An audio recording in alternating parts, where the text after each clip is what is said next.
विष्णु जी की जय हो। गुरुवार व्रत कथा। भारतवर्ष में एक प्रतापी और दानी राजा राज्य करता था। वह नित्य गरीबों और ब्राह्मणों की सहायता किया करता था। यह बात उसकी रानी को बिल्कुल भी अच्छी नहीं लगती थी। वह ना तो गरीबों को दान देती और ना ही भगवान का पूजन करती थी, और राजा को भी ऐसा करने से मना किया करती थी। पर राजा उसकी बात नहीं मानते थे। वो हमेशा दान पुण्य किया करते थे। एक दिन की बात है कि राजा शिकार खेलने वन को गए हुए थे, तो रानी महल में अकेली थी। उसी समय गुरु बृहस्पति देव साधु का वेश बनाकर राजा के महल में भिक्षा मांगने के लिए आए और जाकर रानी से भिक्षा मांगी। तो रानी ने भिक्षा देने से इनकार कर दिया और कहा कि हे साधु महाराज, मैं तो दान पुण्य से तंग आ गई हूँ। मेरा पति सारा धन लुटाता रहता है। मेरी इच्छा है कि हमारा सारा धन नष्ट हो जाए, फिर देखूंगी कि राजा दान पुण्य कैसे करते हैं। ना रहेगा बांस और ना बजेगी बांसुरी। तो साधु ने कहा कि देवी, तुम बड़ी विचित्र हो। धन और संतान तो सभी चाहते हैं, पुत्र और लक्ष्मी तो पापी के घर भी होने चाहिए। यदि तुम्हारे पास अधिक धन है तो भूखों को भोजन दो, प्यासों के लिए प्याऊ बनवाओ, मुसाफिरों के लिए धर्मशाला खुलवाओ, और जो निर्धन अपनी कुंवारी कन्याओं का विवाह नहीं करवा सकते उनका विवाह करवा दो। ऐसे और कई काम हैं जिनके करने से तुम्हारा यश लोक और परलोक में फैलेगा। परंतु रानी पर उपदेश का कोई प्रभाव ना पड़ा। वो बोली, महाराज, आप मुझे कुछ ना समझाएं। मैं ऐसा धन नहीं चाहती हूँ जो हर जगह बांटती फिरूं। तो साधु ने कहा कि यदि तुम्हारी ऐसी ही इच्छा है तो ऐसा ही होगा। मैं तुम्हें उपाय बताता हूँ, नियम पूर्वक करना। गुरुवार का दिन आए, उस दिन घर को गोबर से लीपना, पीली मिट्टी से अपना सर धोना, भट्टी चढ़ाकर कपड़े धोना, और राजा को कहना कि हजामत गुरुवार के दिन ही बनवाए। तो ऐसा करने से आपका सारा धन नष्ट हो जाएगा। इतना कहकर साधु महाराज वहाँ से आलोक हो गए।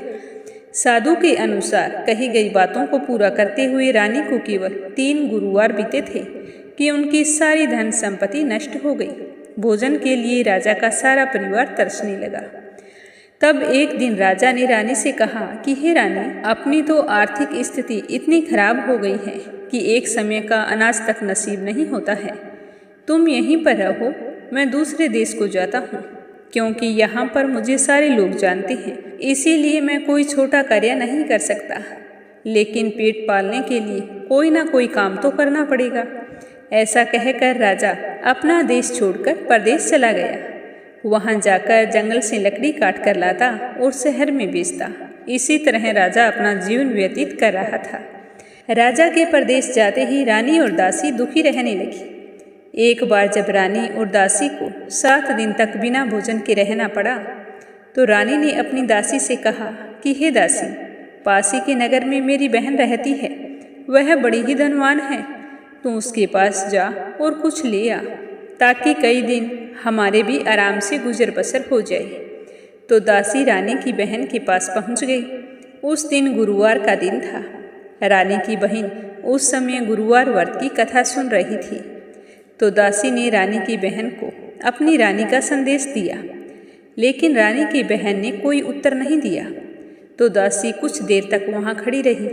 कोई उत्तर ना मिलने के कारण वो बहुत ही दुखी हुई। उसे गुस्सा भी आया, पर उसने रानी की बहन को कुछ नहीं कहा। चुपचाप वापस लौट आई। घर आकर रानी को सारी बात बताई। तो सुनकर रानी ने कहा, किसी का क्या दोष है जब अपनी ही किस्मत खराब है। यह कहकर अपने भाग्य को कोसने लगी। उधर पूजा पाठ समाप्त होते ही रानी की बहन ने सोचा कि मेरी बहन की दासी आई थी, मैं उसे बोली नहीं, इससे वह दुखी हुई होगी, पता नहीं क्या काम था। तो वो जल्दी जल्दी अपनी बहन के यहाँ चल दी। कथा सुनकर और पूजा पाठ समाप्त करके अपनी बहन के घर आई और कहने लगी कि हे बहन, मैं गुरुवार का व्रत करती हूँ और उस समय कथा सुन रही थी। तुम्हारी दासी जब मेरे घर गई थी तो मैं कथा सुन रही थी। जब तक कथा समाप्त ना हो तब तक ना तो उठते हैं और ना ही बोलते हैं, इसीलिए मैं नहीं बोली। कहो, तुम्हारी दासी मेरे पास क्यों गई थी? तो रानी की बहन कहने लगी कि बहन, मैं तुमसे क्या छुपाऊं, हमारे घर में खाने तक को अनाज नहीं है। ऐसा कहते कहते रानी की आंखों में पानी भर आया। तो उसने दासी समेत पिछले 7 दिनों तक भूखे रहने का सारा वृत्तांत अपनी बहन को बताया। तो रानी की बहन बोली कि देखो बहन, भगवान गुरुदेव सबकी मनोकामना पूर्ण करते हैं, तुम्हारी भी करेंगे। देखो शायद तुम्हारे घर में कहीं अनाज रखा हो। तो पहले तो रानी को विश्वास नहीं हुआ, लेकिन अपनी बहन के बार बार कहने पर उसने अपनी दासी को अंदर भेजा तो देखा सचमुच अनाज से भरा हुआ एक घड़ा मिल गया। तो यह देखकर दासी को बड़ी ही हैरानी हुई। दासी कहने लगी कि हे रानी, जब हमको भोजन नहीं मिलता था तो हम रोजाना व्रत करते थे। तो मैं चाहती हूँ कि अब हम गुरुवार के व्रत करें और तुम्हारी बहन से व्रत की कथा और विधि पूछ लो, ताकि हम भी अच्छे से व्रत कर सकें। क्या पता हमारे भी दिनमान सुधर जाए। तो दासी के कहने पर रानी ने अपनी बहन से गुरुवार व्रत की सारी विधि पूछी। तो उसकी बहन ने बताया कि गुरुवार के व्रत में चने की दाल और मुनक्का से विष्णु भगवान का केले की जड़ में पूजन करें, घी का दीपक जलाएं, व्रत कथा सुने, पीला भोजन करें, पीले वस्त्र पहने और इस दिन नमक नहीं खाना चाहिए। ऐसा करने से गुरु बृहस्पति देव प्रसन्न होते हैं और हमारी सारी मनोकामनाएं पूर्ण कर देते हैं। तो इस तरह व्रत और पूजन विधि बताकर रानी की बहन अपने घर लौट आई। 7 दिन के बाद जब गुरुवार आया तो रानी और दासी ने व्रत रखा। गुड़साल में जाकर चना और गुड़ ले आई, फिर उससे केले की जड़ तथा विष्णु भगवान का पूजन किया। अब पीला भोजन कहाँ से लाई, यह सोचकर दोनों बहुत ही दुखी हुई। उन्होंने पूरे श्रद्धा भाव से व्रत रखा था, इसीलिए गुरुदेव उनसे प्रसन्न थे। तो उन्होंने साधारण व्यक्ति का रूप धारण करके 2 थालों में सुंदर पीला भोजन दासी को दे गई। भोजन पाकर दासी और रानी बहुत ही खुश हुई और दोनों ने साथ मिलकर भोजन ग्रहण किया। उसके बाद वे सभी गुरुवार को व्रत और पूजन करने लगे। तो गुरु भगवान की कृपा से उनके पास फिर से धन संपत्ति आ गई, परंतु रानी तो फिर से पहले की तरह आलस्य करने लगी। तो एक दिन दासी ने कहा कि देखो रानी, तुमने पहले भी इसी तरह आलस्य करके धन को गंवा दिया था। तुम्हें धन रखने में कष्ट होता था, बांटने में कष्ट होता था, इसी कारण से हमारा धन नष्ट हुआ था। और अब जब गुरुदेव की कृपा से हमें धन मिला है तो तुम्हें फिर से आलस्य होने लगा। उसने रानी को समझाते हुए कहा कि बड़ी मुसीबतों के बाद हमने यह धन पाया है, इसीलिए हमें दान पुण्य करना चाहिए, भूखे मनुष्यों को भोजन कराना चाहिए और धन को शुभ कार्यों में लगाना चाहिए, जिससे तुम्हारे कुल का यश बढ़ेगा, स्वर्ग की प्राप्ति होगी, तुम्हारे पितर भी प्रसन्न होंगे। तो दासी की बात मानकर रानी अपना धन शुभ कार्यों में खर्च करने लगी, जिससे पूरे नगर में उनका यश फैलने लगा। और उधर राजा दुखी होकर एक दिन जंगल में पेड़ के नीचे आसन जमाकर बैठ गया और अपनी दशा को याद करके व्याकुल होने लगा। उस दिन गुरुवार था। तो राजा ने एकाएक देखा कि निर्जन वन में एक साधु प्रकट हुए हैं। वे साधु के वेश में स्वयं गुरु भगवान थे। तो लकड़हारे के सामने आकर बोले कि हे लकड़हारे, तू इस सुनसान जंगल में चिंता मगन क्यों बैठा है? तो लकड़हारे ने दोनों हाथ जोड़कर प्रणाम किया और उत्तर दिया कि महात्मा जी, आप सब कुछ जानते हैं, मैं क्या कहूँ। यह कहकर वो रोने लगा और साधु को अपनी आत्मकथा सुनाई। तो साधु महाराज ने कहा कि तुम्हारी पत्नी ने गुरुवार के दिन गुरु बृहस्पति का निरादर किया है, जिसकी वजह से गुरु भगवान नाराज हो गए हैं। उसी के कारण तुम्हारी यह दशा हुई है। अब तुम चिंता करना छोड़ दो और मेरे कहने पर चलो, तुम्हारे सारे कष्ट दूर हो जाएंगे और भगवान तुम्हें पहले से भी अधिक धन संपत्ति देंगे। तुम ऐसा करना, गुरुवार के दिन व्रत रखना और कथा सुनना। 2 पैसे के चने मुनक्की लाकर उसका प्रसाद बनाना और शुद्ध जल के लोटे में शक्कर मिलाकर अमृत तैयार करना। कथा सुनने के बाद में उसे अपने परिवार और सुनने वाले प्रेमियों में अमृत व प्रसाद बांटकर स्वयं भी ग्रहण करना। ऐसा करने से भगवान तुम्हारी सारी मनोकामनाएं पूर्ण कर देंगे। तो साधु के ऐसे वचन सुनकर लकड़हारा कहने लगा कि हे प्रभु, मुझे लकड़ी बेचने से इतना धन नहीं मिलता जिससे मैं भोजन भी कर सकूं और पूजा पाठ के लिए भी बचा सकूं। मेरे पास ना तो परिवार है और ना कोई सगे संबंधी मित्र है, तो मैं किसे कथा सुनाऊंगा। मैंने सपने में मेरी पत्नी को व्याकुल देखा है, मेरे पास कुछ भी नहीं है जिससे मैं उसकी खबर मंगा सकूं। तो साधु ने कहा कि हे लकड़हारे, तुम किसी बात की चिंता मत करो। गुरुवार के दिन तुम रोजाना की तरह लकड़ियां लेकर शहर को जाओगे तो तुमको रोजाना से दुगना धन प्राप्त होगा, जिससे तुम भली भांति भोजन कर लोगे और गुरुदेव की पूजा का सामान भी आ जाएगा। इतना कहकर साधु महाराज अंतर्ध्यान हो गए। धीरे धीरे समय बीतने लगा। फिर वही गुरुवार का दिन आया। लकड़हारा जंगल से लकड़ी काट कर किसी शहर में बेचने गया। उस दिन उसे और दिन से अधिक पैसा मिला तो राजा बहुत ही खुश हुए। राजा ने चना गुड़ आदि लाकर गुरुवार का व्रत किया। उस दिन से उसके सारे क्लेश दूर हो गए। परंतु जब दोबारा गुरुवार का व्रत आया तो राजा व्रत करना भूल गया। इसी कारण गुरु भगवान नाराज हो गए। तो उसी दिन नगर के राजा ने विशाल यज्ञ का आयोजन किया था तथा शहर में यह घोषणा करवाई थी कि कोई भी मनुष्य अपने घर पर भोजन ना बनावे, ना ही आग जलाए। सारी जनता मेरे यहाँ आकर भोजन करेगी। अगर किसी ने मेरी आज्ञा का पालन नहीं किया तो उसे फांसी की सजा दी जाएगी। तो इस तरह की घोषणा पूरे नगर में करवा दी। तो राजा की आज्ञा के अनुसार सारे लोग भोजन करने गए, लेकिन लकड़हारा कुछ देरी से वहां पर पहुंचा। तो राजा उसे अपने साथ घर ले आई और ले जाकर भोजन करवाने लगे। तभी अचानक से रानी की दृष्टि उस खूंटी पर पड़ी जिस पर उनका हार लटका हुआ था। तो वो हार तो वहां पर नहीं था। तो रानी ने सोचा कि जरूर इसी मनुष्य ने मेरे हार को चुराया है। तो उसने उसी समय सिपाहियों को बुलाकर उसे कारागार में डलवा दिया। जब लकड़हारा कारागार में पड़ गया तो बहुत ही दुखी होकर विचार करने लगा कि ना जाने पूर्व जन्म में मैंने कौन से बुरे कर्म किए थे जिसकी वजह से मुझे यह दुख प्राप्त हो रहा है। और उसी साधु को याद करने लगा जो कि जंगल में मिला था। तो उसी समय गुरुदेव साधु के रूप में प्रकट हुए और उसकी दशा को देखकर कहने लगे कि अरे मूर्ख, तूने बृहस्पतिवार का व्रत नहीं रखा और ना ही कथा कही, इसी कारण तुझे दुख प्राप्त हुआ है। अब चिंता मत कर, और जब भी गुरुवार का दिन आए तो जेल के दरवाजे पर 4 पैसे पड़े मिलेंगे।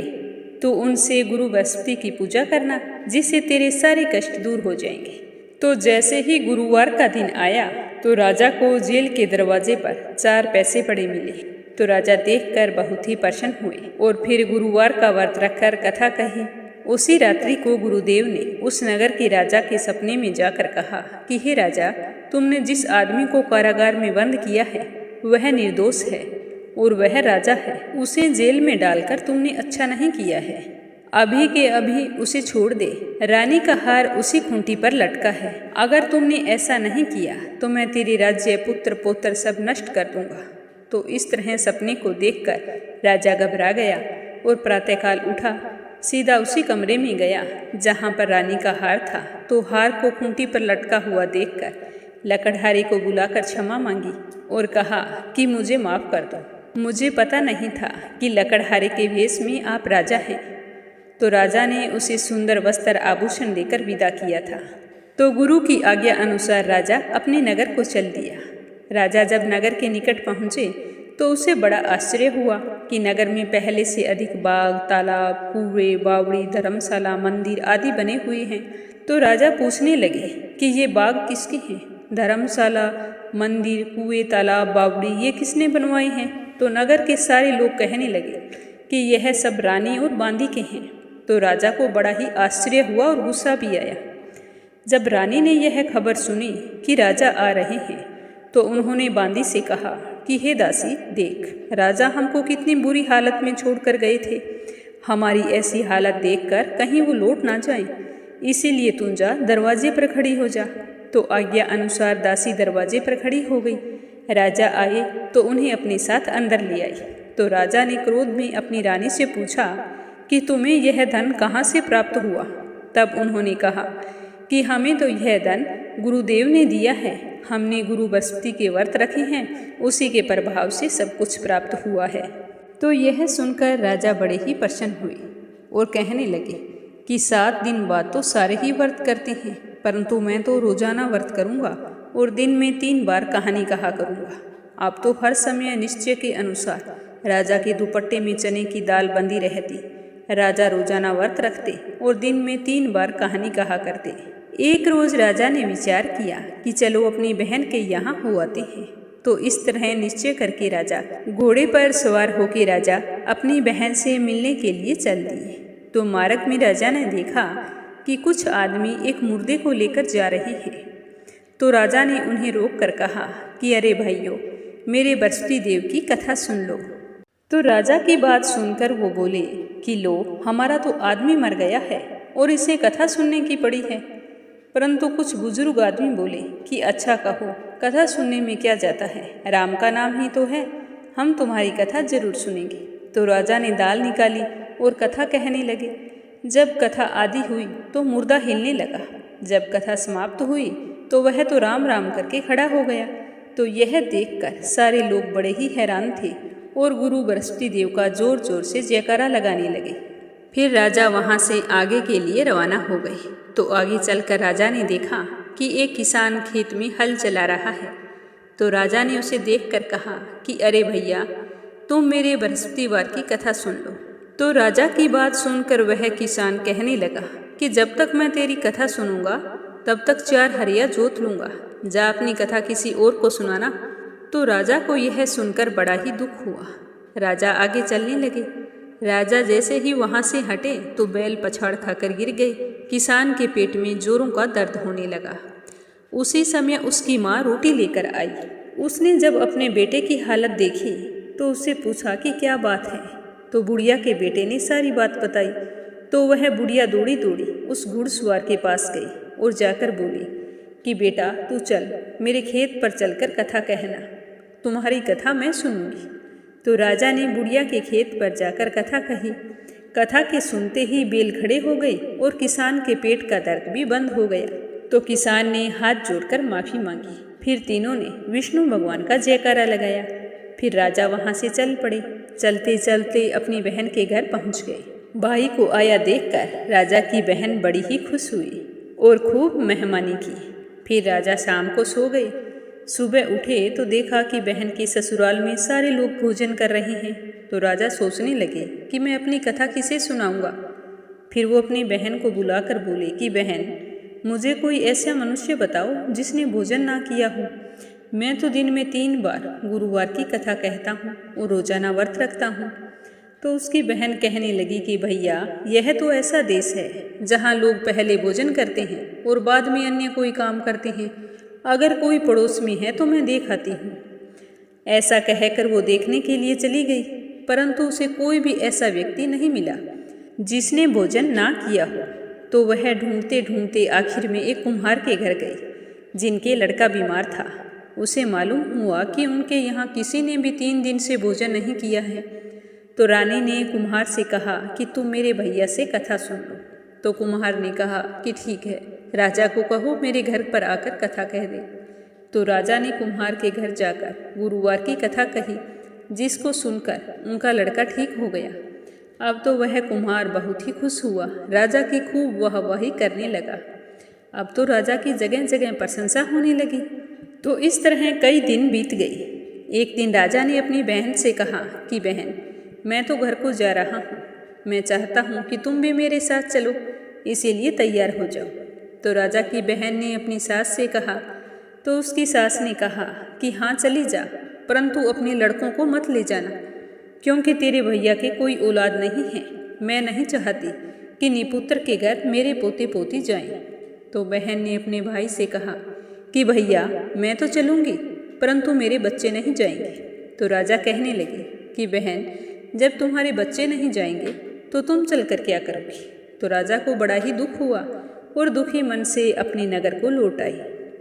राजा ने घर आकर अपनी रानी से कहा कि रानी, हम तो निर्वंशी हैं, हमारा तो मुंह देखने का भी धर्म नहीं है। यह कहते हुए राजा की आंखों में आंसू आ गए। राजा ने उस दिन भोजन भी नहीं किया। तो रानी कहने लगी कि स्वामी, आप इस तरह उदास मत होइए, गुरु बृहस्पति देव ने हमें सब कुछ दिया है तो औलाद भी अवश्य ही देंगे। तो उसी रात गुरु बृहस्पति देव ने राजा के सपने में आकर कहा कि राजा उठ, सारे सोच त्याग दे, तेरी रानी गर्भ से है।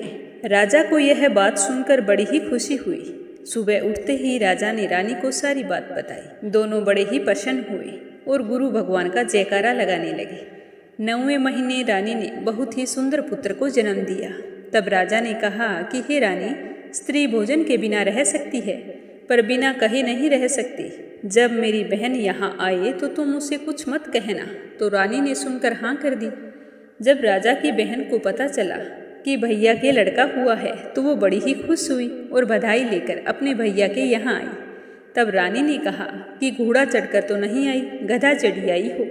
तो राजा की बहन बोली कि भाभी, अगर मैं तुम्हें इस प्रकार ना कहती तो तुम्हें औलाद कैसे होती। गुरु बृहस्पति देव तो ऐसे देव हैं जिसके मन में जैसी मनोकामना है वो उन्हीं को पूर्ण करते हैं।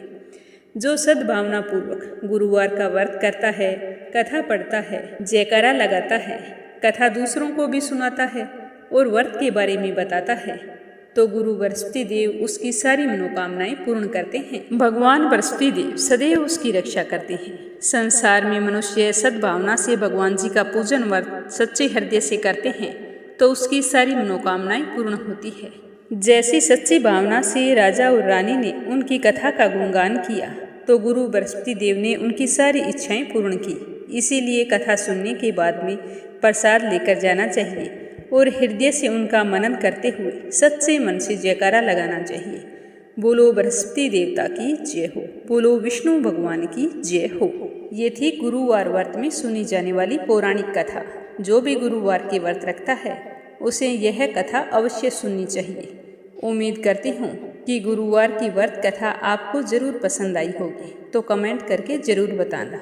आप सभी की मंगल कामना के साथ आज के लिए बस इतना ही। फिर मिलेंगे नई व्रत कथा के साथ।